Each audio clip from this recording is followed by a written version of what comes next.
Hey guys, welcome back to my channel. This is Heather, and today I wanted to talk about what makes a competitive nursing school applicant. Whether you're applying to associate's level or bachelor's level or even graduate level, what makes a competitive nursing school applicant?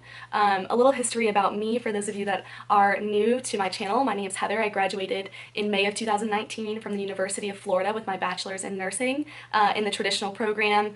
So I started when I entered UF as a freshman as a pre-nursing major, and I completed all my prerequisite courses within 1 year instead of 2 years, so I applied at the end of my first year and graduated a year early. So I was only at UF for 3 years, and within that time I also applied to master's level nurse practitioner programs at 2 universities, and I got accepted to both of them. So I have a little bit of experience with applying to nursing programs, and I want to share my wisdom with you guys because I get so many DMs about this topic, and I figured to just lay it out once and for all through a YouTube video would be a great idea.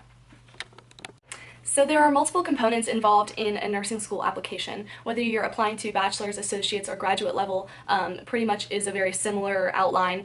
Those components are 1, your GPA and transcripts, 2, personal statement and or essays, usually essays plural, it's usually multiple essays you have to write, and then 3, recommendation letters. Sometimes bachelors don't require recommendation letters, but usually graduate level programs do. And then also your like resume and volunteer work experience, that kind of stuff.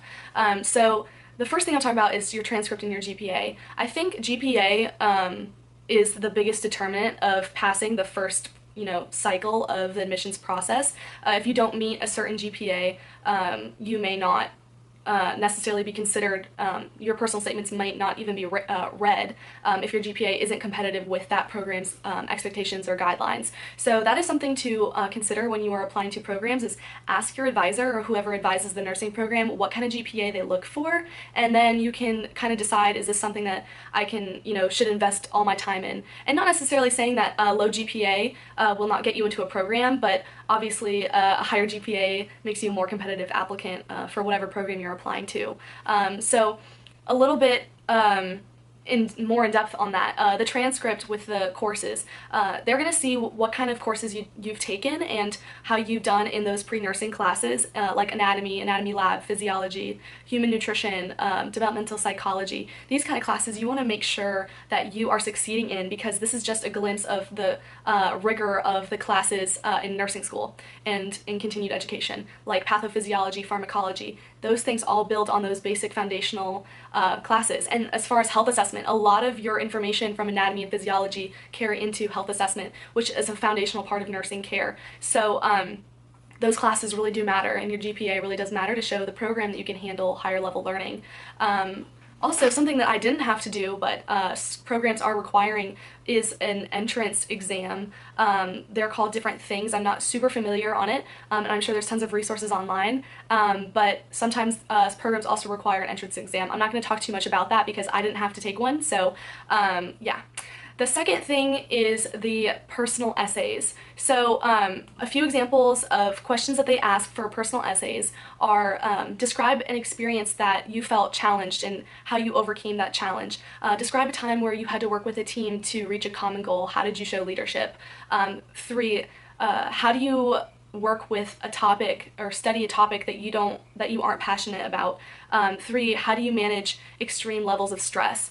So these are all questions that are very pertinent, and the program basically wants to understand how you think critically and emotionally, and how you respond in difficult times, and what characteristics you have, like your ethics, your belief system. Do you follow a certain belief system that makes you an ethical human being that will want to care for someone when they're not necessarily being nice back to you? What kind of reward system? Like, are you someone that serves unconditionally? Like, how do you view service and leadership and all of those types of things? They basically want to know that about you. And your personal statements is a great time for you to make up for something lacking in your GPA or your resume experience, because you can then describe the adversity or the life situation that you've overcome to be where you are, and why that makes you a great nurse, why that will make you a great nursing student and a professional nurse.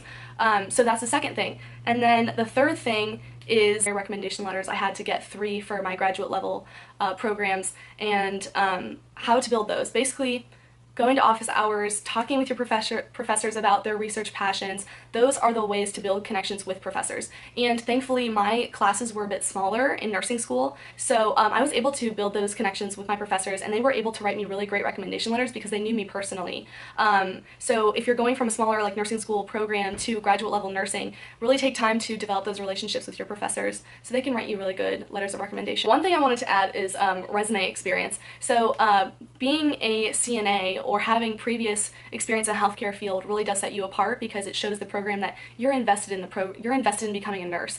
You've taken time, you've volunteered your time on your own to grow this profession and grow your understanding of this profession and serve people. And that really says a lot because they want to know what kind of things you're doing on your free time, and how you're spending that is going to reflect how much you care about your profession in the future. So one last tip is that a lot of programs want to see an interest in continuing education because there's always the hope that you will continue your education at their school or university. So you can always slip that into one of your personal statements or essays as how you plan on continuing your education even after your bachelor's or master's degree. And that will really kind of give them, okay, this person does want to continue and they want to continue with us.